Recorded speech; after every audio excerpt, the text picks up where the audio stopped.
स्वागत है आप सभी का आपके अपने YouTube channel easy physics bye इला क्रांति मैम के साथ। मैं हूं आपके मैम इला क्रांति और हम कर रहे हैं मॉडल क्वेश्चन पेपर एनालिसिस, क्योंकि एग्जाम्स आपके काफी नजदीक आ चुके हैं। 2025 के एग्जाम्स की सक्सेस की तैयारी हम कर रहे हैं और बिल्कुल 100% तैयारी के साथ हमको रेडी रहना है, जिसके लिए जो हम मॉडल पेपर आज कर रहे हैं इसका एक पार्ट ऑलरेडी हम कर चुके हैं, जो कि अनिल नाम के स्टूडेंट ने मुझे शेयर किया था। इसी तरीके से आप भी अपने क्वेश्चन पेपर मुझे शेयर कर सकते हैं, जिसके लिए आप मुझे व्हाट्सएप के माध्यम से कनेक्ट कर सकते हैं। व्हाट्सएप का लिंक आपको नीचे डिस्क्रिप्शन में मिल जाएगा।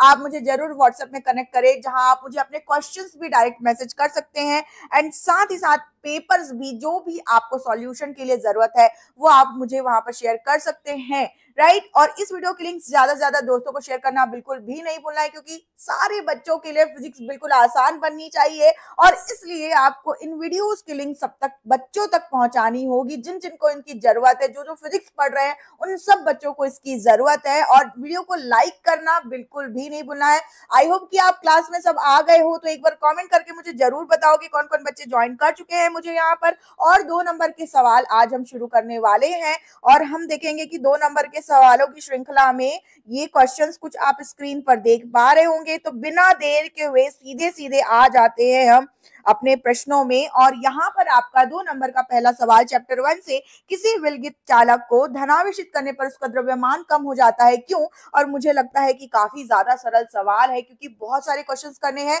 यहाँ पर 2 नंबर के सारे सवाल आपको इस प्रश्न पत्र में अथवा में दिए गए हैं और 3 नंबर और 4 नंबर वाले सवाल भी आपको अथवा में दिए गए हैं। तो इसलिए क्योंकि मैं आपको हर अथवा वाले क्वेश्चंस भी यहाँ पर सॉल्व करवाऊंगी, तो हमको बिल्कुल समय का ध्यान रखते हुए क्विकली एक्सप्लेनेशन एक बार देखना होगा। अगर कोई चालक धन आवेशित है तो उसका द्रव्यमान कम क्यों हो जाता है? तो इसके लिए हम कांच और यहाँ पर कांच की रॉड और साथ में रेशम का कपड़ा का जो हमारा एकदम मिलकर सुप्रसिद्ध जो एग्जाम्पल है, उसको हम यहाँ पर कंसिडर करते हुए कि भाई जब भी हम क्या करते हैं, इन दोनों को रगड़ते हैं तो रगड़ने की वजह से इलेक्ट्रॉन्स का क्या हो जाता है, स्थानांतरण हो जाता है, जिसकी वजह से हमारा जो ये कांच का रॉड है ये आपका धन आवेशित और ये जो रेशम का कपड़ा है ये आपका क्या हो रहा है, ऋण आवेशित। अब इलेक्ट्रॉन यहाँ पर क्या हो रहे हैं, स्थानांतरित हो रहे हैं। तो जाहिर सी बात है कि भाई इलेक्ट्रॉन के कण यहाँ चले गए, तो क्योंकि एक इलेक्ट्रॉन का द्रव्यमान 9.1 गुणा 10 की घात -31 किलोग्राम होता है, तो मान लो कि 4 इलेक्ट्रॉन्स कांच की रॉड से निकल कर यहाँ पर कहाँ चले गए हैं, अगर रेशम के कपड़े में चले गए हैं, तो रेशम के कपड़े में इलेक्ट्रॉन्स की अधिकता हो गई है। अब इलेक्ट्रॉन्स की अधिकता हो गई तो द्रव्यमान भी ऐड होगा, ठीक है। तो कमी कहाँ हो गई, तो धनावेशित। तो यही तो हमको पूछा गया था प्रश्न में कि अगर मान लो कि धनावेशित कर रहे हैं तो उसका द्रव्यमान कम हो जा रहा है, क्यों? क्योंकि इलेक्ट्रॉन्स जो है, जो वस्तु धनावेशित हो रही है वहां से स्थानांतरित होकर के जिस वस्तु को उसने ऋणावेशित किया है वहां चले गए, तो क्योंकि इलेक्ट्रॉन्स की कमी हो गई। और यहाँ पर इलेक्ट्रॉन्स की कमी के कारण, किसके कारण, इलेक्ट्रॉन्स की कमी के कारण यहाँ पर क्या हो गया, द्रव्यमान घट गया। तो प्रॉपर अच्छे से 2 नंबर के लायक एक्सप्लेन करके आप इसको लिखेंगे, पॉइंट्स में अगर बना करके लिखे तो ज्यादा अच्छा है, ठीक है, पैराग्राफ वाइज ना लिख करके। और क्योंकि ये सवाल काफी आसान, तो ज्यादा समय ना लेते हुए अगला सवाल हम स्टार्ट कर रहे हैं। 2 विद्युत बल रेखाएं एक दूसरे को कभी भी प्रतिच्छेद नहीं करती है, और क्यों? और ये भी काफी पॉपुलर क्वेश्चन, सिंपल है कि अगर हम यहाँ पर मान लो की बात करते हैं किसकी, विद्युत बल रेखाओं की, तो मान लो कि हम इस तरीके से क्या कर रहे हैं, 2 आवेश अगर हम ले रहे हैं, एग्जाम्पल के लिए आप यहाँ पर ले सकते हो। और यहाँ पर आप देखोगे तो इस तरीके से इसकी जो हम प्रॉपर्टीज हम पढ़ते हैं कि क्या करते हैं कि सारे के सारे बंध वक्र बनाते हैं। बेसिक आपको पता होना चाहिए कि धनात्मक आवेश से क्या होती है, जो बल रेखाएं हैं वो निकलती है और ऋणात्मक आवेश की तरफ आकर के खत्म होती है। तो ये सब मैं जस्ट आपको याद दिला रही हूँ। आपको यहाँ पर एक्सप्लेन क्या करना है कि 2 रेखाएं एक दूसरे को प्रतिच्छेद नहीं करती है, कभी भी नहीं करती है। क्यों नहीं करती है? क्योंकि मान लो जैसे कि ये एक दूसरे के आसपास से गुजर रही है, मान लो कि ये दोनों एक दूसरे को, 2 लाइंस जो है एक दूसरे को क्रॉस की, मान लो कि अगर क्रॉस की, तो क्या होगा कि यहाँ पर जो है इस क्रॉसिंग पॉइंट पर, इंटरसेक्शन पॉइंट पर, मतलब कि जहां पर प्रतिच्छेद करी है, इस बिंदु P पर 2 दिशाओं का होना संभव नहीं है। और क्योंकि किसी एक बिंदु पर 2 अलग दिशाएं नहीं हो सकती है विद्युत क्षेत्र रेखाओं की, है ना, तो यही कारण है कि वो एक दूसरे को कभी भी नहीं काटेगी। तो इस कॉन्सेप्ट को जो मैंने आपको एक्सप्लेन किया है, प्रॉपर आप डायग्राम बनाइए, डायग्राम बना करके आप जो है बताइए कि इस तरीके से अगर मान लो रेखाएं आप पास से गुजर रही है तो इसलिए नहीं काटेगी। कटान बिंदु पर 2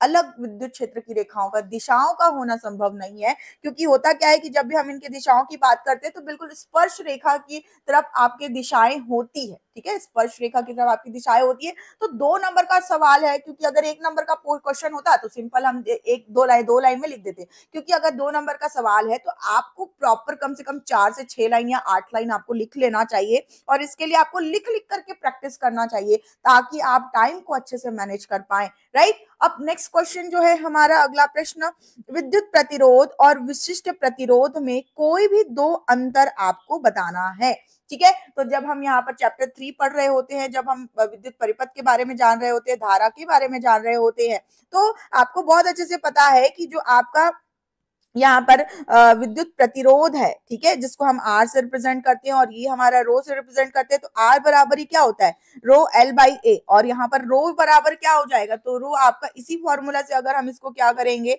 आर ए बाई एल मतलब पक्षांतर करके अगर हम लिखेंगे तो हमको क्या करता है, क्या मिलता है, यहाँ पर विशिष्ट प्रतिरोध का हमें क्या मिलता है, सूत्र मिलता है। और यहाँ पर अगर आपको कोई 2 अंतर लिखना है तो याद रखें कि जब भी इस तरीके से आप सवाल हल कर रहे हैं तो वीडियो को पॉज करके सवालों को आप ट्राई जरूर करेंगे, और उसके बाद आप सॉल्यूशन अगर देखें, या फिर अगर आप सॉल्यूशन देखते हुए चले जा रहे हैं तो भी आपको क्या करना है, खुद से इन क्वेश्चंस को ट्राई जरूर करना है, ठीक है। तो हम बात कर रहे हैं यहाँ पर विशिष्ट प्रतिरोध और प्रतिरोधकता में डिफरेंस की। तो सबसे बड़ी बात की भाई, जब हम यहाँ पर विशिष्ट प्रतिरोध की बात कर रहे हैं, ठीक है, तो ये फॉर्मूला भले ही हमको यहाँ पर क्षेत्रफल और लंबाई के रूप में मिल रहा है, लेकिन जो हमारा ये विशिष्ट प्रतिरोध यानी कि जो प्रतिरोधकता है, ठीक है, ये किसी भी तरीके से लंबाई और क्षेत्रफल पर निर्भर नहीं करता, ठीक है, लंबाई और क्षेत्रफल पर ये तो बिल्कुल निर्भर नहीं करेगा। लेकिन अगर हम आर की बात करें, प्रतिरोध की बात करें, तो भाई आपका जो प्रतिरोध है ये पूरा पूरा लंबाई और क्षेत्रफल पर ही निर्भर करता है, ठीक है। तो ये आपका क्या हो गया, मेन डिफरेंस हो गया।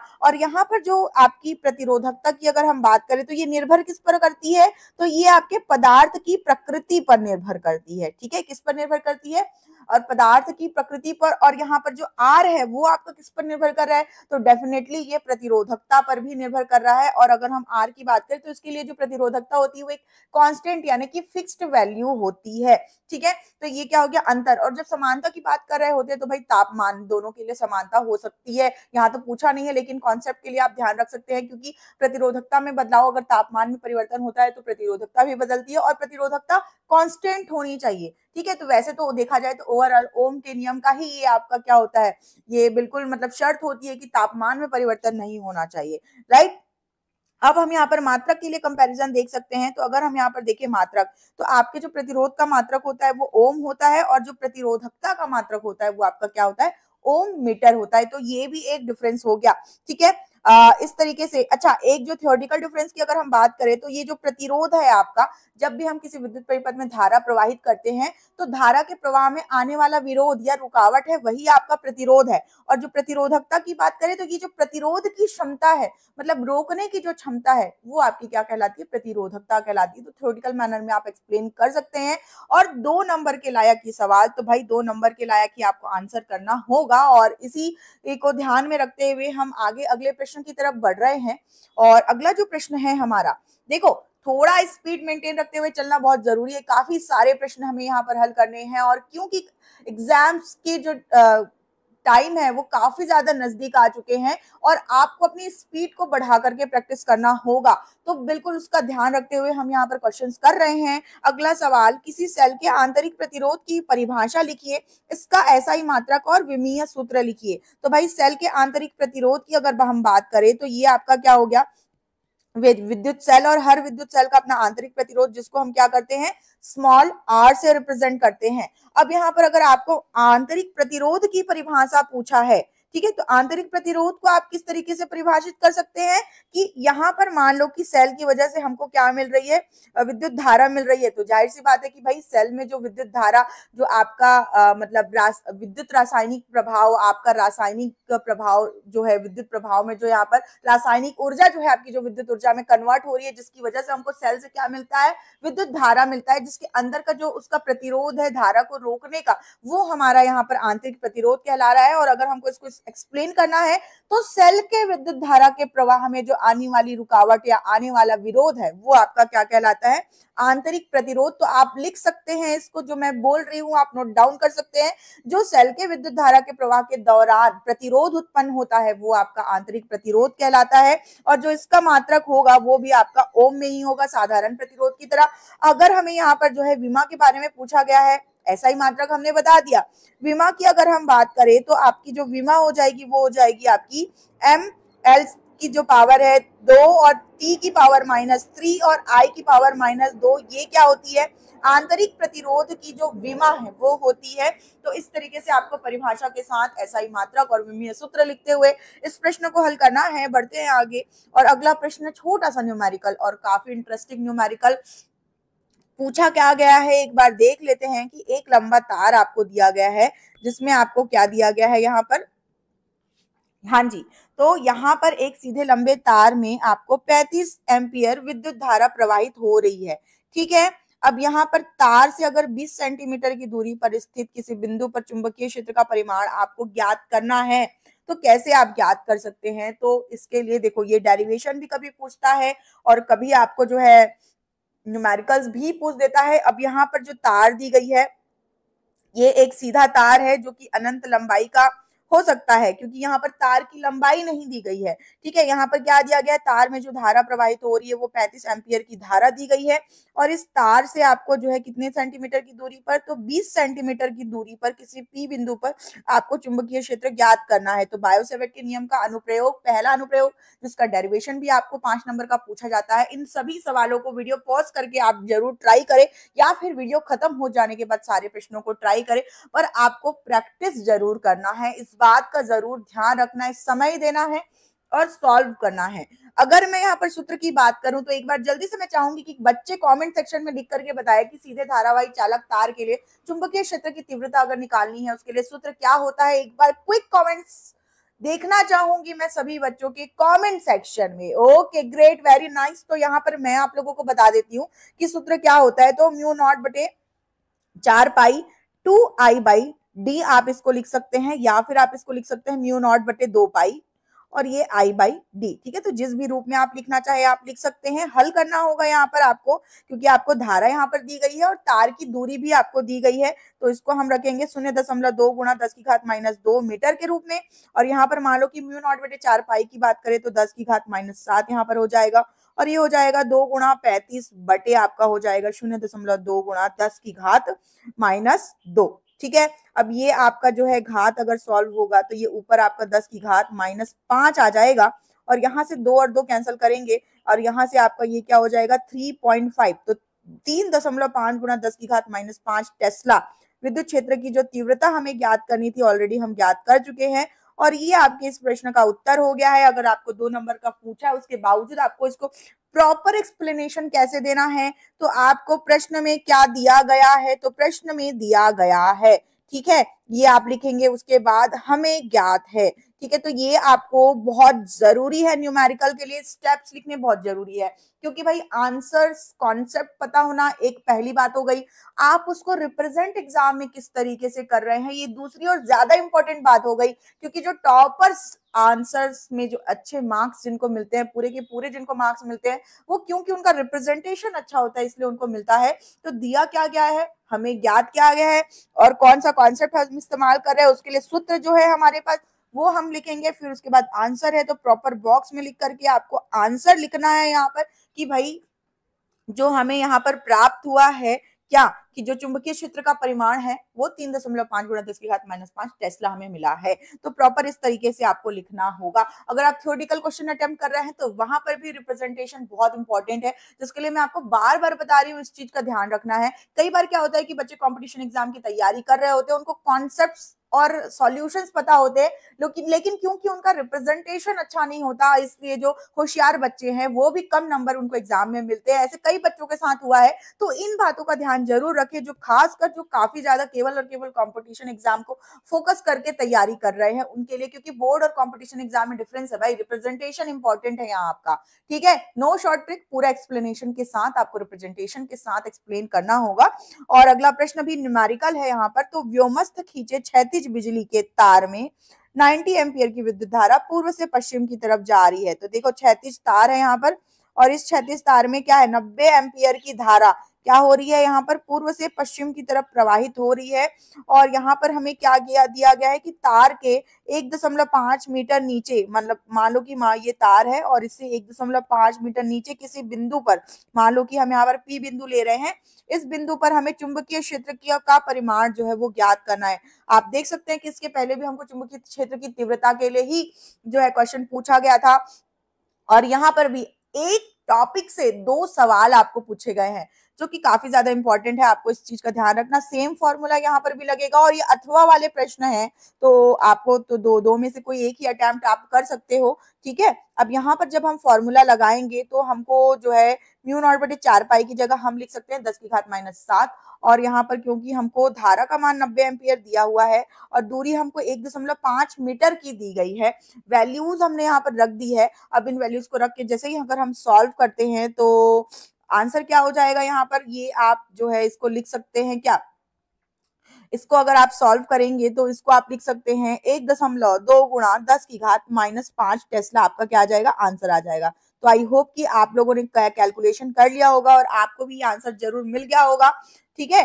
तो ये हो गया आपका इस क्वेश्चन का आंसर कि जो विद्युत धारा के कारण उत्पन्न चुंबकीय क्षेत्र का परिमाण है वो ये है। अगर मान लो कि आपको इस प्रश्न में दिशा पूछ दिया जाए, ठीक है, अगर आपको दिशा पूछ दिया जाए तो बहुत जरूरी है आपको इस चीज का ध्यान रखना कि हम दाहिने हाथ के अंगूठे के नियम से क्या करते हैं, दिशा ज्ञात करते हैं। तो मान लो कि आपका जो है पूर्व से पश्चिम की तरफ आपका अगर मतलब धारा का प्रवाह है, तो आप देख पा रहे हैं कि अगर हम तार के नीचे की तरफ बात करें तो तार के नीचे हमें बाहर की मतलब तरफ यहाँ पर आती हुई, है ना, हमको बाहर की तरफ आती हुई जो है यहाँ पर क्या दिखाई दे रही है, चुंबकीय क्षेत्र रेखाएं हम यहाँ पर देख सकते हैं।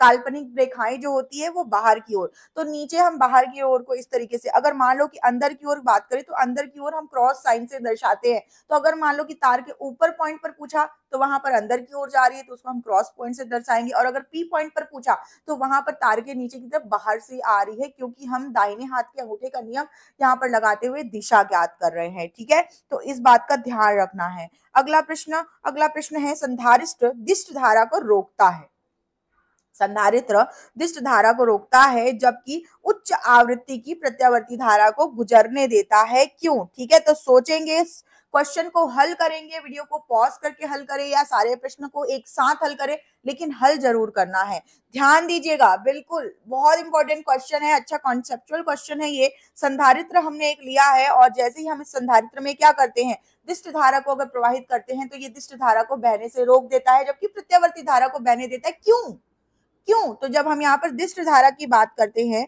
तो जो हमारी दिष्ट धारा होती है, तो आप बता सकते हैं कि दिष्ट धारा की आवृत्ति क्या होती है, भाई दिष्ट धारा की आवृत्ति 0 होती है। वहीं अगर हम प्रत्यावर्ती धारा की बात करें तो प्रत्यावर्ती धारा के लिए जो आवृत्ति है या तो 50 हर्ट्ज या तो 60 हर्ट्ज, ज्यादातर हम 50 हर्ट्ज की बात करते हैं। तो मान लेते हैं कि प्रत्यावर्ती धारा की आवृत्ति यहाँ पर क्या है, 50 हर्ट्ज, ठीक है। अब यहाँ पर अगर हम इस तरीके से बात कर रहे हैं किसकी, संधारित्र की, तो संधारित्र के लिए हमको धारितीय प्रतिघात हमको पता होता है, जिसको हम क्या करते हैं, एक्स सी से रिप्रेजेंट करते हैं, और एक्स सी बराबर हम क्या लिखते हैं, 1/ω/c, जो कि कोणीय आवृत्ति पर निर्भर कर रही है, ठीक है। अब कोणीय आवृत्ति को अगर रेखीय आवृत्ति के अगर रूप में हम लिखे तो यहाँ पर क्या हो जाएगा, 1/2 पाई FC जो है किसका सूत्र हो जाएगा, ये आपका धारितीय प्रतिघात का सूत्र हो जाएगा, ठीक है। तो धारितीय प्रतिघात क्या है, धारा में आने वाला विरोध संधारित्र के केस में। तो क्योंकि हम अगर दिष्ट धारा की बात कर रहे हैं तो दिष्ट धारा के लिए क्या होती है, आवृत्ति 0 होती है, जिसके लिए यहाँ पर जो इसका धारितीय प्रतिघात है वो आपका क्या हो जाएगा, धारितीय प्रतिघात आपका अनंत हो जाएगा। अब भाई यहाँ पर धारितीय प्रतिघात मतलब धारा में आने वाला विरोध अनंत हो चुका है, तो अब ये बताओ कि संधारित्र कैसे प्रवाहित होने दे भला, क्यों भाई, कैसे प्रवाहित होने दे, होने ही नहीं देगा। तो यही कारण है कि संधारित्र से आपकी जो दिष्ट धारा है वो प्रवाहित नहीं हो पाती है, क्योंकि उसका आवृत्ति जो है वो 0 होता है, ठीक है। तो ये हो गया इस प्रश्न का उत्तर, और काफी इंटरेस्टिंग क्वेश्चन ये रहा है। और अगला प्रश्न भी आपका 7वें अध्याय से है। क्या पूछा जा रहा है कि प्रत्यावर्ती धारा चुंबकीय और रासायनिक प्रभाव प्रदर्शित नहीं करते हैं, क्यों, आपको बताना है। हाँ भाई, तो ये भी एक सोचने वाला प्रश्न है, कोई बच्चे अगर बता सकते हैं इसका उत्तर तो एक बार जल्दी से कमेंट सेक्शन में लिख करके मुझे जरूर बताएंगे कि प्रत्यावर्ती धारा चुंबकीय एवं रासायनिक प्रभाव प्रदर्शित क्यों नहीं करती है?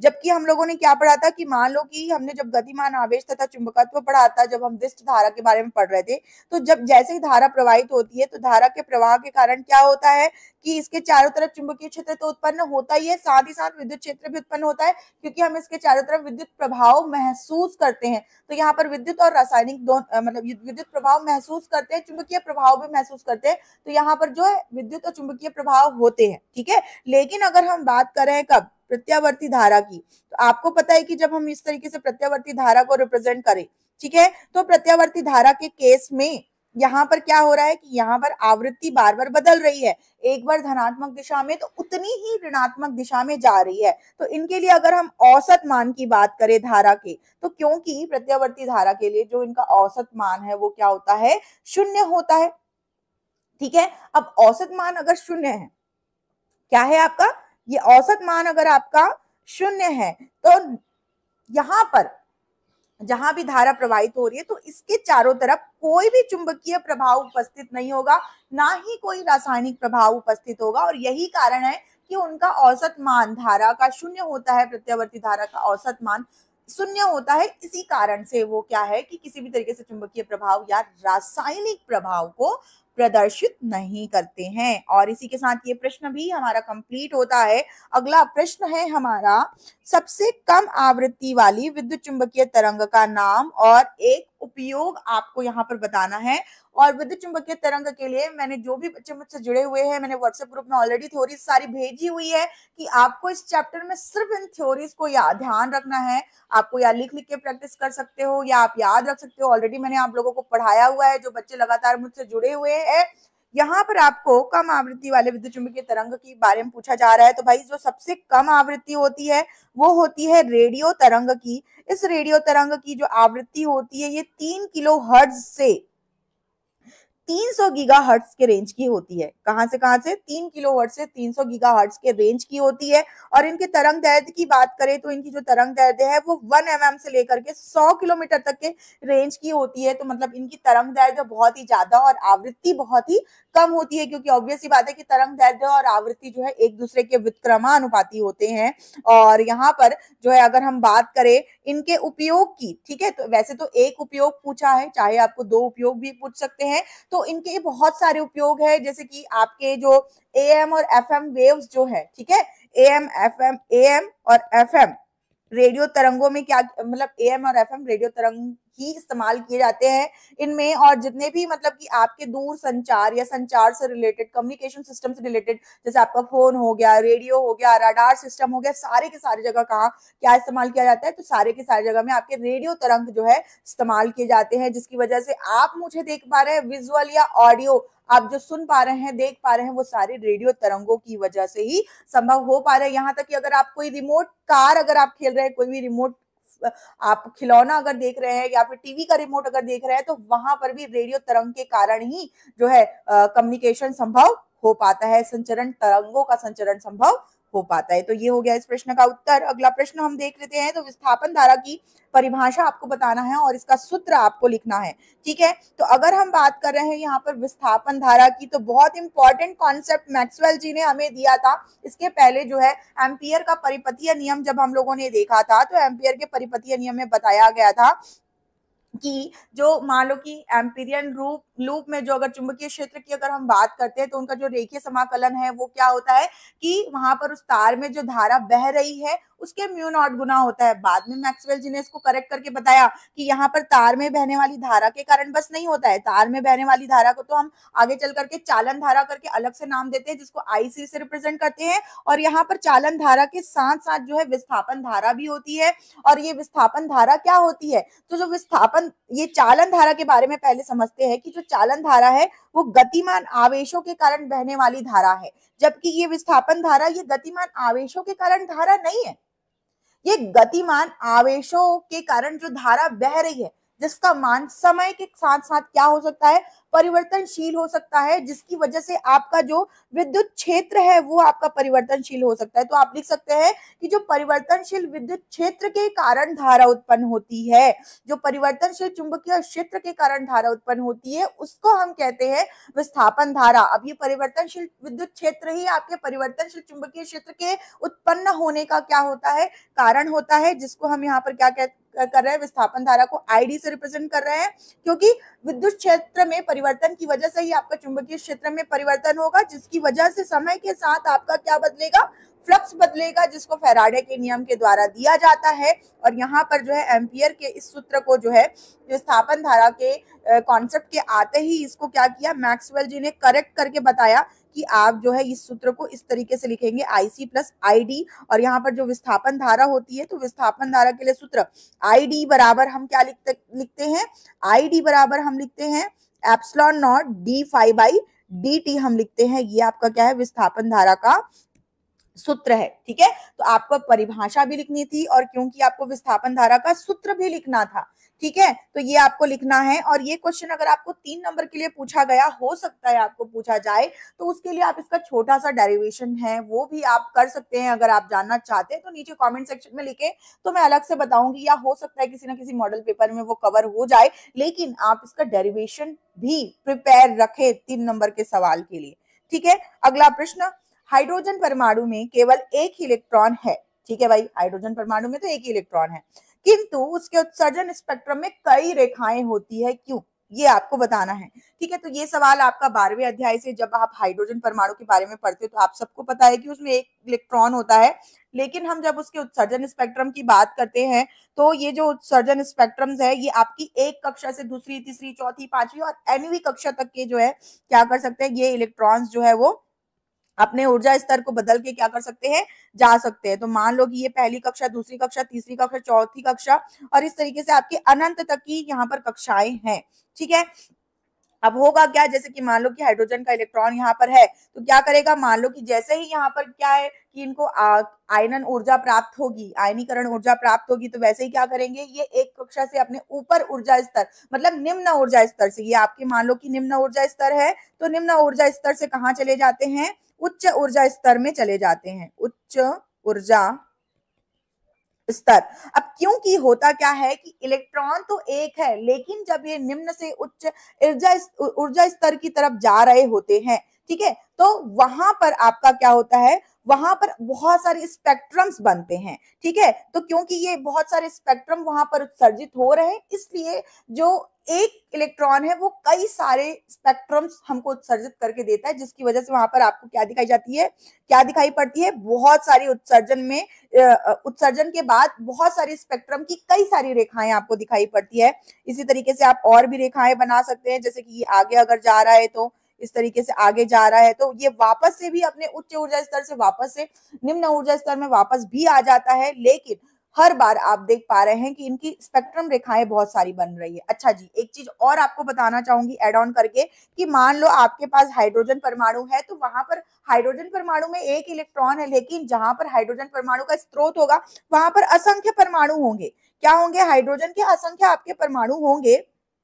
ठीक है, अब क्योंकि हाइड्रोजन के असंख्य परमाणु है तो वहां पर इलेक्ट्रॉन भी बहुत सारे हैं, और वहां पर क्या होगा, सभी में संभव संक्रमण होंगे, राइट, जिसकी वजह से सभी में संभव संक्रमण होने की वजह से भी वहां पर आपको क्या हो जाएगा कि स्पेक्ट्रम की बहुत सारी रेखाएं आपको दिखाई पड़ेगी। और अलग अलग क्यों दिखाई पड़ रही है, क्योंकि यहाँ पर अलग अलग ऊर्जा स्तर की हम बात कर रहे हैं, निम्न ऊर्जा स्तर से उच्च ऊर्जा स्तर, पहली कक्षा, दूसरी कक्षा, nवीं कक्षा के ऊर्जा स्तर की बात कर रहे हैं। और अलग अलग ऊर्जा स्तरों में क्या होता है, तरंग दैर्ध्य और आवृत्ति जो है वो अलग अलग होते हैं, जिसकी वजह से अलग तरंग दैर्ध्य और अलग आवृत्ति की वजह से हमको बहुत सारे स्पेक्ट्रम्स जो है मिलते हैं, कई सारी रेखाएं फिर हमको दिखाई पड़ती है। तो ये इस प्रश्न का उत्तर।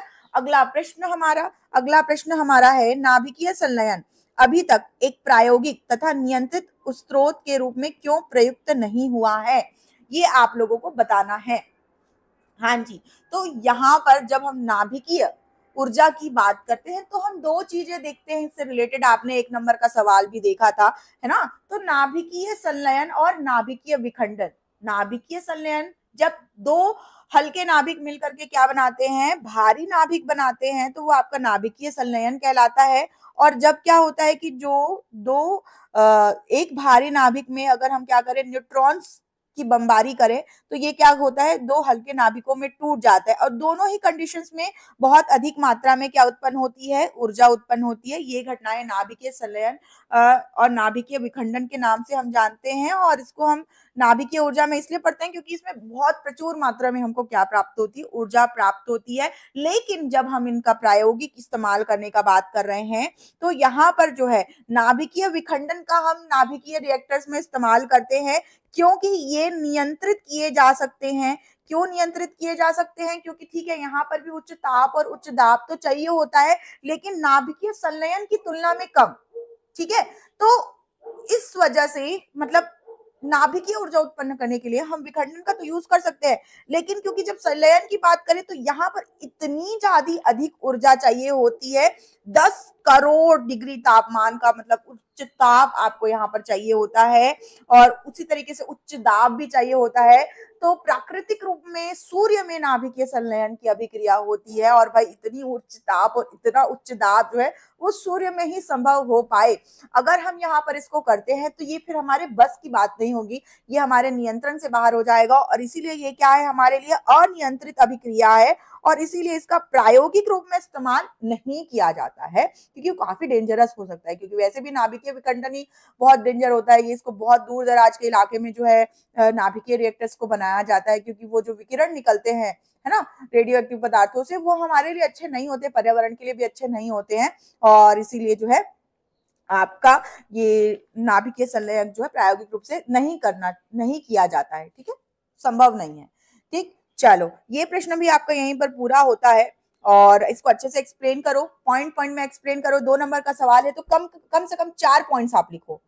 ठीक है, 2 नंबर का सवाल है, कम से कम 4 पॉइंट्स, एक पेज का प्रॉपर आंसर आपका 1 से 1.5 पेज का आपका होना चाहिए प्रॉपर। अगर आप लिखोगे अच्छे से रिप्रेजेंटेशन के साथ। अब लिखना कैसे है ये मैं आपको बता रही हूँ, जो मैं बोल रही हूँ, जो मैं कॉन्सेप्ट को समझा रही हूँ, इन्हीं को आपको शब्दों में लिखते चले जाना है। लिखना कैसे है इसके लिए भी मैं बड़े प्रश्नों के आधार पर बताऊंगी, छोटे प्रश्नों को भी उसी तरह से लिखे, क्योंकि इतना समय हमारे पास है नहीं, हमको रिविजन और प्रैक्टिस करना बहुत ज्यादा जरूरी है। लेकिन आपका ये काम जरूरी है कि आपको 3 घंटे का समय लेकर के मॉडल क्वेश्चन पेपर लेना है और उसको लिख लिख करके प्रैक्टिस करना है। तब आप अथवा वाले प्रश्न छोड़ दो, क्योंकि यहाँ तो मैं अथवा वाले भी सारे प्रश्न हल कर रही हूँ, और इस तरीके से बहुत सारे 30 नहीं बल्कि 50 प्रश्न हो जा रहे हैं कुल। लेकिन आप अब 3 घंटे का समय लेते हुए एग्जाम के दृष्टिकोण से आप प्रश्न पत्र हल करिए, चाहे आप यही प्रश्न पत्र उठाएं। एक साथ में प्रश्न पत्र आपको शुरुआत में दिखाया ही है मैंने आपको, तो वो स्क्रीनशॉट लेकर ही एटलीस्ट आप हल कर सकते हैं। या फिर अगर मुझसे व्हाट्सएप के माध्यम से आप कनेक्टेड है तो मैंने ऑलरेडी ग्रुप में ऑलरेडी शेयर किया हुआ है, और अगर आप चाहे अभी तक अगर आप कनेक्ट नहीं हुए हैं तो आपको जरूर कनेक्ट होना है। नीचे डिस्क्रिप्शन में आपको लिंक दिया गया है,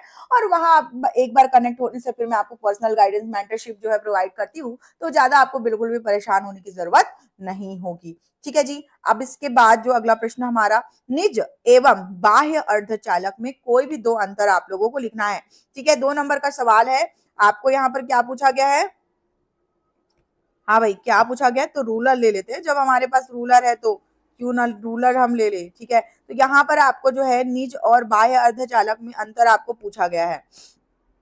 अब भाई देखो, जब हम अर्धचालक के बारे में पढ़ते हैं तो वहां पर हमारे पास 2 प्रकार के अर्धचालक होते हैं। तो एक जो है वो क्या होता है, निज अर्धचालक होता है, और एक जो है क्या होता है, बाह्य अर्धचालक होता है। जब निज अर्धचालक की बात करते हैं तो ये एक शुद्ध अर्धचालक होता है, ये शुद्ध रूप से केवल और केवल अर्धचालक है। जब हम अशुद्धियां मिला देते हैं तब हम उसको क्या कहते हैं, अशुद्धियां मिला देने के बाद हम उनको बाह्य अर्धचालक कहते हैं। जैसे कि निज अर्धचालक का उदाहरण आपका जर्मेनियम हो गया, सिलिकॉन हो गया, ये आपके क्या है, शुद्ध अर्धचालक होते हैं, जिनका आप इस तरीके से आपने डायग्राम देखा हो गया। 4 संयोजी तत्व जो होते हैं सहसंयोजक बंध बना करके ये क्या करते हैं, एक दूसरे से जुड़े होते हैं। इस तरीके से ये सारे के सारे, अगर सिलिकॉन को एग्जाम्पल लेकर के बताऊं तो इन्होंने क्या किया है, सहसंयोजक बंध बना करके एक दूसरे से जुड़े हुए हैं।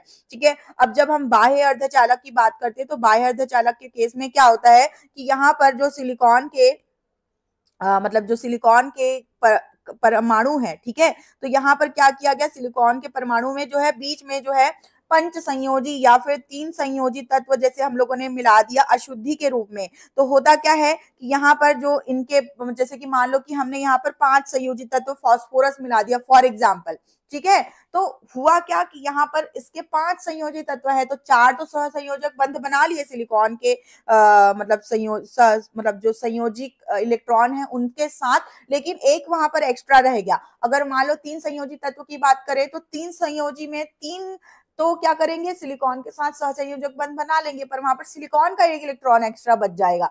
और ये एक्स्ट्रा इलेक्ट्रॉन्स क्या करते हैं, मुख्य आवेशवाहक का काम करते हैं, और ये मुक्त इलेक्ट्रॉन्स जो है इनकी वजह से ही फिर क्या हो पाता है, प्रतिरोध जो है अर्धचालकों का कम हो जाता है, जिसकी वजह से धारा का प्रवाह संभव हो जाता है। तो अशुद्धि मिलाने से प्रतिरोध कम होता है, धारा का प्रवाह बढ़ता है। ये क्वेश्चन भी हम लोगों ने ऑलरेडी किया था, आप देख पा रहे हैं रिलेट करके। अगर आप कॉन्सेप्ट को याद रख रहे हैं तो आपको उससे रिलेटेड कई क्वेश्चन एग्जाम में मिल रहे हैं, एक टॉपिक से एटलीस्ट 2 क्वेश्चन मिलने के चांसेस हैं। तो ये 2 अंतर मैंने आप लोगों को बता दिया, और यहाँ पर 2 अंतर ही आपको पूछा गया है। मान लो कि ये सवाल 3 नंबर में दे दे तो उसके लिए भी आप रेडी रहे, तो चाहे तो आप यहाँ पर 4 अंतर लिखे, समय का ध्यान रखते हुए 4 अंतर लिखे तो भी अच्छी बात है, क्योंकि 2 अंतर पूछा गया है तो 2 अंतर लिख के सफिशिएंट आप कर सकते हो। फिर भी मैं आपको यहाँ पर 4 अंतर मैं आप लोगों को बताना चाहूंगी। तो यहाँ पर क्या हो रहा है कि जो निज अर्धचालक है, यहाँ पर जो है सहसंयोजक बंध के कारण विद्युत धारा का प्रवाह हो रहा है। किसके कारण, सहसंयोजक बंध के कारण।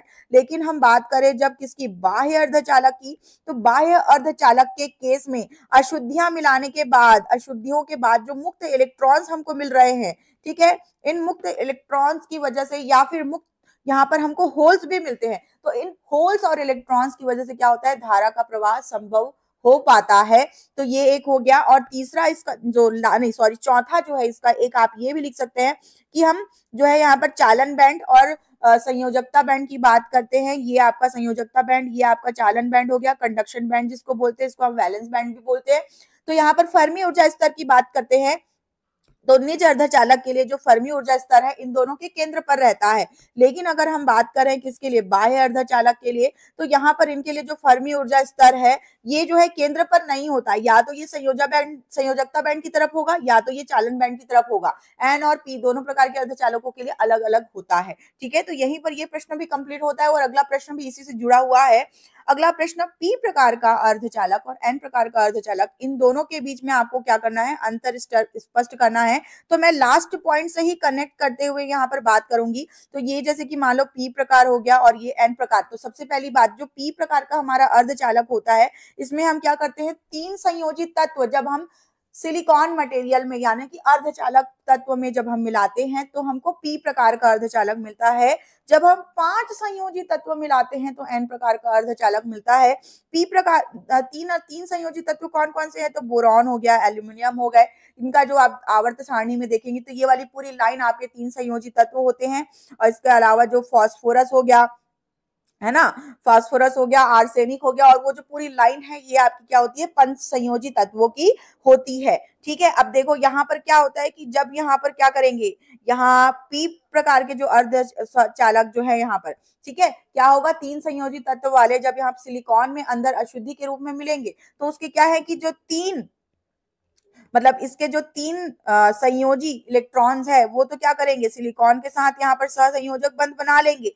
पर यहाँ पर क्या होगा कि इसके पास चौथा संयोजी इलेक्ट्रॉन है ही नहीं, तो इलेक्ट्रॉन सिलिकॉन का जो एक है इलेक्ट्रॉन वो रह जाएगा, बच जाएगा, ठीक है। तो वो आपका क्या करेगा, वो आपका कारण बनेगा धारा के प्रवाह का। तो जिसकी वजह से मतलब यहाँ पर खाली जगह थी, जिसकी वजह से यहाँ पे क्या क्रिएट हुए, होल्स क्रिएट हुए। इन होल्स को हम कोटर के नाम से भी जानते हैं। किस नाम से जानते हैं, इन होल्स को हम होल या कोटर के नाम से जानते हैं।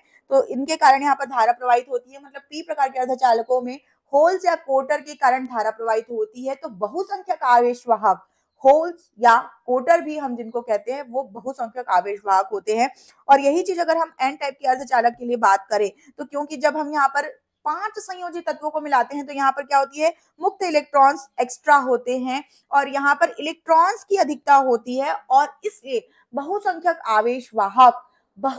आवेशवाहक एन प्रकार के अर्धचालकों के लिए क्या होते हैं, इलेक्ट्रॉन्स होते हैं, ठीक है। तो ये हो गया आपका तीसरा पॉइंट। अब इसके बाद चौथा पॉइंट आप जो लिख सकते हैं यहाँ पर, आप हम क्या देख रहे हैं, पी और एन प्रकार के अर्धचालकों के बीच में अंतर देख रहे हैं, तो फर्मी स्तर की जैसे कि हम लोगों ने बात करी थी, तो भाई इतना तो क्लियर है कि अशुद्धि मिलाने के बाद जो फर्मी स्तर है वो सेंट्रल पर नहीं रहता, केंद्र पर नहीं रहता। तो ये क्या होगा कि एन प्रकार के अर्धचालक और पी प्रकार के अर्धचालक में जैसे कि ये आपका कंडक्शन बैंड और ये आपका चालन बैंड और ये आपका संयोजकता बैंड है। चालन बैंड को हम कंडक्शन बैंड भी बोलते हैं और संयोजकता बैंड को हम वैलेंस बैंड भी बोलते हैं। तो जब हम पी प्रकार के अर्धचालकों के लिए फर्मी स्तर की बात करते हैं तो आपका जो फर्मी स्तर है वो क्या होता है, ये संयोजकता बैंड के पास होता है। किसके पास होता है? संयोजकता बैंड के पास होता है। और जब हम इसके विपरीत जब एन प्रकार के अर्धचालक की बात करें तो इसके लिए जो फर्मी स्तर होता है ये आपका कहां पर होता है, तो ये आपके चालन बैंड के नजदीक होता है। तो ये एक अंतर हो गया। अब इसके अलावा एक पॉइंट और हम यहाँ पर लिख सकते हैं कि जैसे कि संयोजकता बैंड में आपके जो संयोजी इलेक्ट्रॉन जो मौजूद होते हैं, इनकी तुलना में कंडक्शन बैंड में जो होल्स की संख्या होती है, ठीक है, होल्स की संख्या होती है वो कम होती है। जबकि अगर हम यहाँ पर पी प्रकार के अर्धचालकों की बात करें तो यहाँ पर जो यहाँ मुक्त इलेक्ट्रॉन्स मौजूद होते हैं उनकी तुलना में हम यहाँ पर चालन बैंड के मुक्त इलेक्ट्रॉन्स की बात करें तो यहाँ पर मुक्त इलेक्ट्रॉन्स की संख्या अधिक होती है संयोजी बैंड के इलेक्ट्रॉन से। तो ये मुख्य अंतर हमने देखे, 4 अंतर। 2 नंबर का सवाल हम लोगों ने कवर किया है। तो ये प्रश्न भी यहीं पर पूरा होता है और हम अगले प्रश्न की तरफ आगे बढ़ते हैं।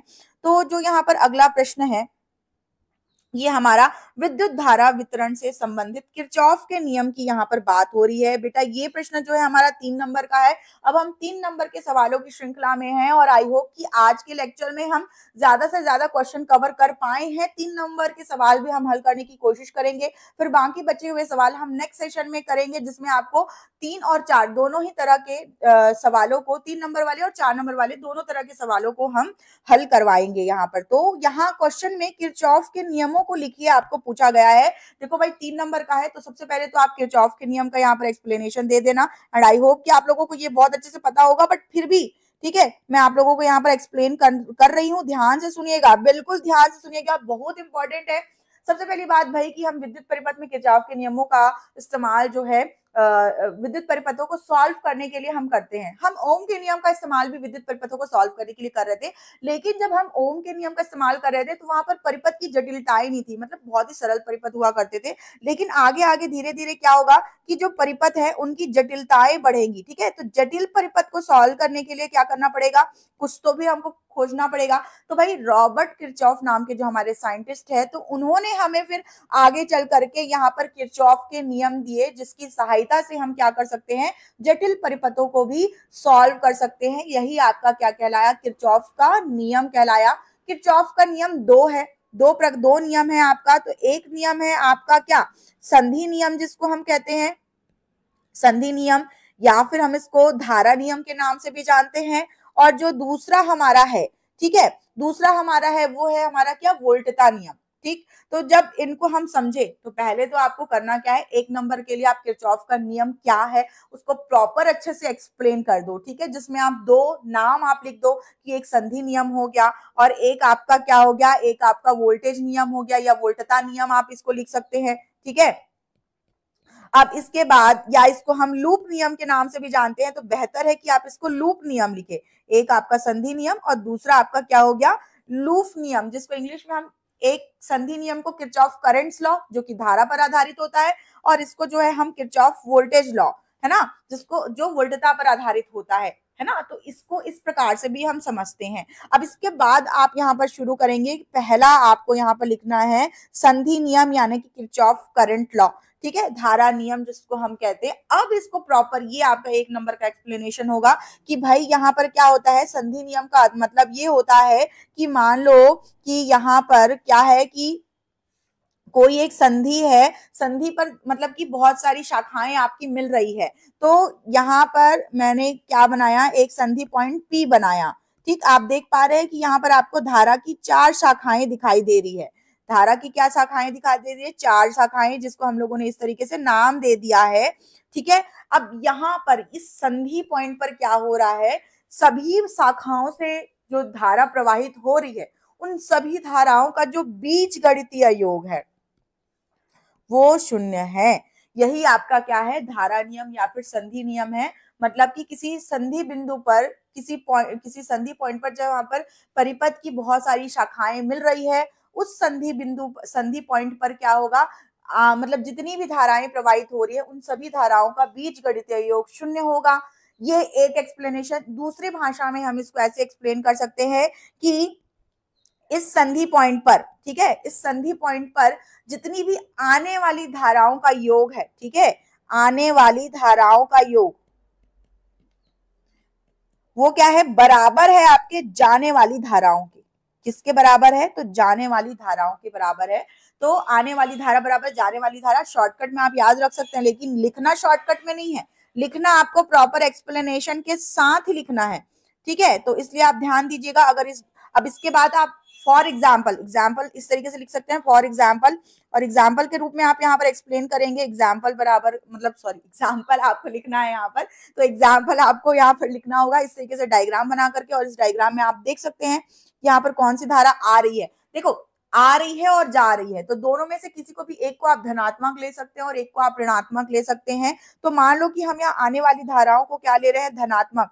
तो आने वाली धाराएं कौन कौन सी है, एक I1 है और दूसरी कौन सी धारा आ रही है, I4 धारा आ रही है, ठीक है।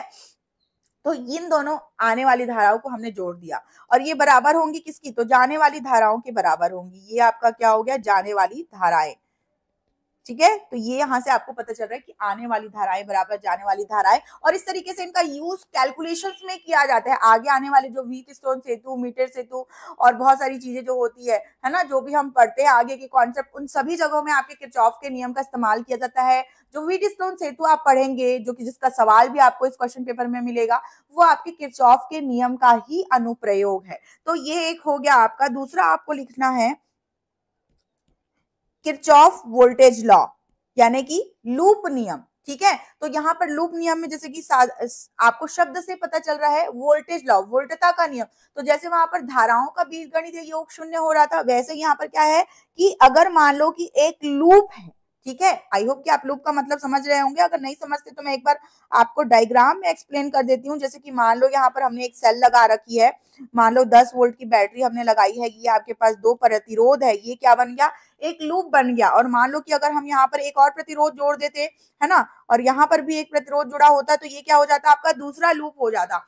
तो इस तरीके से यहाँ पर क्या होता कि यहाँ पर आपके जो बंद लूप है, तो बंद लूप में सभी विभवांतर का बीजगणितीय योग आपका शून्य होता है। तो यहाँ पर हमको विभवांतर कहाँ कहाँ पर मिलेगा, तो यहाँ पर एक विभवांतर तो इस सेल के सापेक्ष, और बाकी विभवांतर हमको कहाँ पर मिलेंगे, तो प्रतिरोध के सापेक्ष हमको सभी विभवांतर मिलेंगे, जहां पर V = RI आपको लगाना है, ठीक है। तो यहां से आपको क्या मिलेंगे, विभवांतर, और इन सब के सापेक्ष जितने भी विभवांतर हैं, इन सब का बीजगणितीय योग आपका क्या होगा, शून्य होगा। जैसे कि अगर हम इसको एक्सप्लेन करें, यहाँ पर अगर लूप 1 जो हमारे साथ है, हाँ जी, तो 1 मिनट वेट करेंगे। आई थिंक यहाँ पर शायद कोई टेक्निकल इशू हो गया है। हाँ, कोई बात नहीं, क्लियर है, ऑल सेट, ठीक। चलो, यहाँ पे क्या हो गया कि हाँ, यहाँ पे बीजगणितीय योग अगर हम विभवांतर के लिए देखें, तो एक लूप के लिए मैं आपको समझा रही हूँ, आपको भी एग्जाम्पल के रूप में आपको क्या करना है, एक लूप ले लेना है और उसके लिए फिर आपको एक्सप्लेन करना है, ठीक है। तो यहाँ पर उसके लिए आपको एक्सप्लेन करना होगा। ये मैंने ले लिया, मान लो कि एक सेल, अब इससे क्या होगी, धारा बहेगी। तो अगर मान लो कि यहाँ पर मैं इक्वेशन लिखो, तो जैसे कि यहाँ पर ये आपका क्या हो गया, -V, और यहाँ पर मान लो कि I धारा बह रही है, तो ये आपका हो गया +IR1, और यहाँ पे हो गया ये +IR2 बराबर 0। अब यहाँ पर इस इक्वेशन में हम लोगों ने क्या देखा कि सभी विभवांतर का जो बीजगणितीय योग है वो आपका क्या जा रहा है, 0 जा रहा है। तो ये हम लोगों ने लिख लिया इक्वेशन में। ऐसे ही मान लो कि एक परिपथ में कई लूप हो सकते हैं, 2 हो सकते हैं, 3 हो सकते हैं, तो उन सब के लिए इक्वेशंस लिखकर ही हमको सॉल्व करना होता है। जैसे आगे आने वाला व्हीटस्टोन का क्वेश्चन है, वहां पर आपको इस केवीएल लॉ को, यानी कि किरचॉफ वोल्टेज लॉ को आपको यूज करके ही सॉल्व करना होगा। ये आपका दूसरा नियम। एंड यहाँ पर इसको प्रॉपर अच्छे से एग्जाम्पल के साथ आपको एक्सप्लेन करना होगा। बढ़ते हैं आगे। अगला प्रश्न, संतुलित व्हीटस्टोन सेतु का विद्युत परिपथ बनाते हुए उसका सिद्धांत आपको यहाँ पर क्या करना है, स्थापित करना है। तो जल्दी से फटाफट क्वेश्चन कर लेते हैं भाई, काफी सरल प्रश्न है यहाँ पर। हो सकता है कि आपको इस क्वेश्चन में टाइम लगे, लेकिन आगे के जो क्वेश्चंस है वो काफी इजी है। और ये क्वेश्चन आपका पिछले क्वेश्चन से रिलेटेड है। आपका यहाँ पर किरचॉफ वोल्टेज लॉ यानी कि लूप नियम ही लगेगा, जिसके लिए हम जल्दी से फटाफट से एक बार परिपथ बना लेते हैं। तो इस तरीके से आपके जो है 4 प्रतिरोध यहाँ पर व्हीटस्टोन ब्रिज में जो है लगे होते हैं, इस तरीके से इस शेप में, डायमंड के शेप में लगे होते हैं। और बीच में यहाँ पर क्या होता है, एक धारा मापी लगा होता है। और यहाँ पर इन पॉइंट्स को हम ए, बी, सी और डी के नाम से यहाँ पर क्या करते हैं, नामांकित करते हैं। और यहाँ पर इस परिपथ में, ठीक है, इस परिपथ में हमारे पास जो है हमको एक बैटरी भी लगानी होती है। ये बैटरी मान लो कि कुछ इस प्रकार से हम लोगों ने यहाँ पर कनेक्ट कर दिया है। यहाँ पर एक कुंजी लगा लेते हैं ताकि हम इसको ऑन और ऑफ कर सकें। यहाँ पर K1 कुंजी और एक कुंजी हम यहाँ पर भी लगा लेते हैं। ठीक है, ये लो यहाँ पर भी लगा लिया, इसको K2 नाम दे दिया।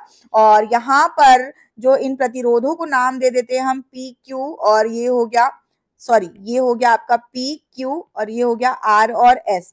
ठीक है, अब यहाँ पर हम क्या करेंगे, धाराओं की बात करेंगे। तो जाहिर सी बात है कि यहाँ पर क्या होगा कि अगर हम इस कुंजी K1 को चालू करते हैं, ध्यान से सुनिएगा इस प्रश्न को, जैसा मैं एक्सप्लेन कर रही हूँ। सबसे पहले आपको परिपथ बनाना है।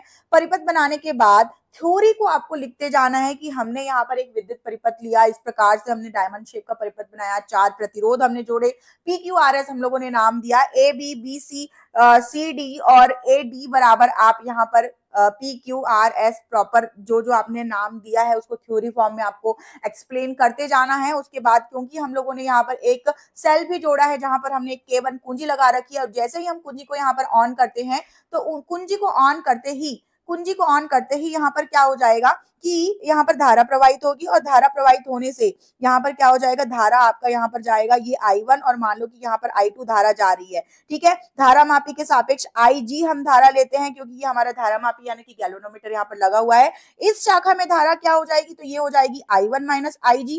और आपका जो ये वाला परिपथ है, कौन सा वाला परिपथ, ये वाला जो C और D वाला जो आपका ब्रांच है, यहाँ पर धारा आपकी क्या हो जाएगी, तो यहाँ पर धारा आपकी, ये मैं यहाँ लिख दे रही हूँ I2 प्लस IG।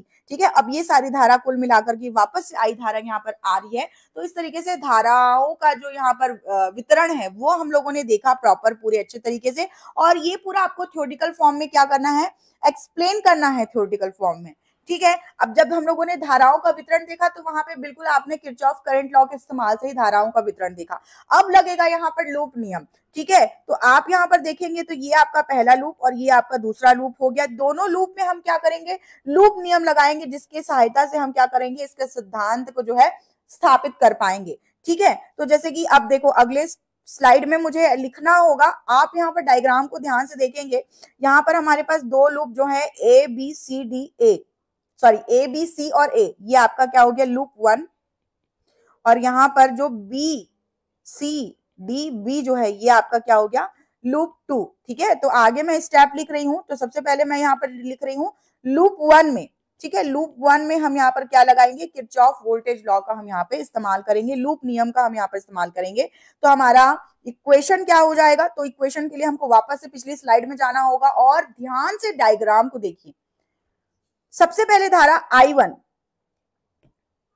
I1 आपको P प्रतिरोध के सापेक्ष मिल रही है, फिर आपको ये धारा मापी, और फिर आपको ये क्या मिल रहा है, ये R प्रतिरोध मिल रहा है। ठीक है, तो इसके लिए जो इक्वेशन होगा वो कैसे हो जाएगा, I1P। ठीक है, और धारा मापी के सापेक्ष अगर प्रतिरोध G ले तो ये हो जाएगा IG और कैपिटल G। ठीक है, उसके बाद क्योंकि हम यहाँ पर आएंगे तो यहाँ पर क्या हो जाएगा, विपरीत दिशा हो जाएगी, तो माइनस I2 इंटू R, यही चीज हमको लिखना है। तो समझिएगा, जैसे कि अलग से मैं आपको डायग्राम बना के यहाँ पर एक्सप्लेन कर देती हूँ, बेहतर होगा।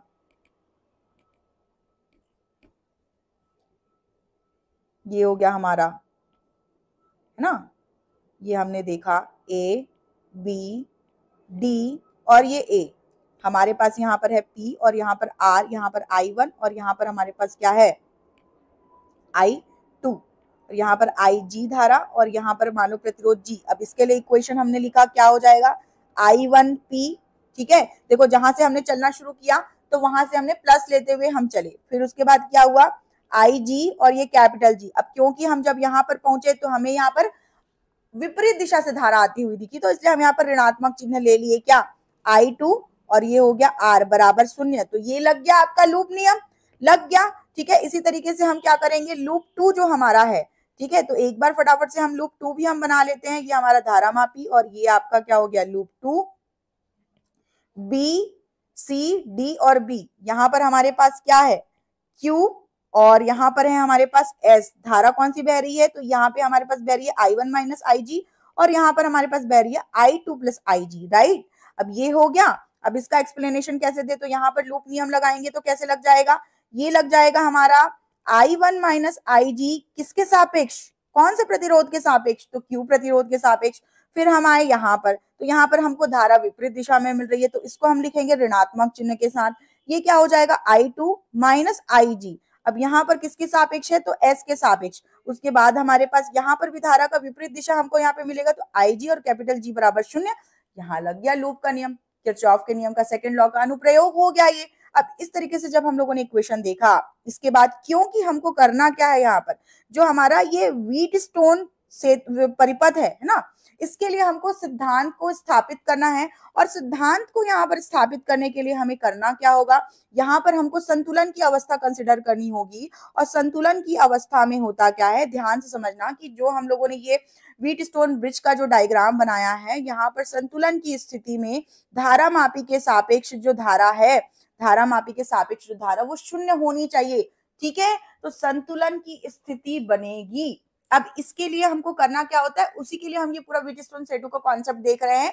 हम क्या करते हैं, यहाँ से जो हम धारा प्रवाहित कर रहे हैं उसके मान को इस तरीके से एडजस्ट करते हैं। साथ ही साथ हमारे पास यहाँ पर जो 4 प्रतिरोध है उनके मान हम इस तरीके से एडजस्ट करते हैं कि हमारा धारा मापी के सापेक्ष धारा का मान 0 हो जाए, विक्षेप हमको 0 मिले, और ये हमको संतुलन की अवस्था हमको मिल पाएगी, जिससे हम यहाँ पर क्या कर पाएंगे, इसको सिद्ध कर पाएंगे। अब क्योंकि IG आपका 0 हो जाएगा, ये वाला पार्ट आपका क्या हो जाएगा, ये वाला पार्ट 0, ये वाला IG वाला पार्ट भी आपका क्या हो जाएगा, 0। तो इक्वेशन यहाँ पर क्या बच जाएगा, I1P बराबर आपका I1P माइनस I2R आपका बच रहा है। चाहे तो आप स्टेप लिख सकते हैं बढ़ा करके, लेकिन मैं यहाँ पर डायरेक्ट लिख रही हूँ।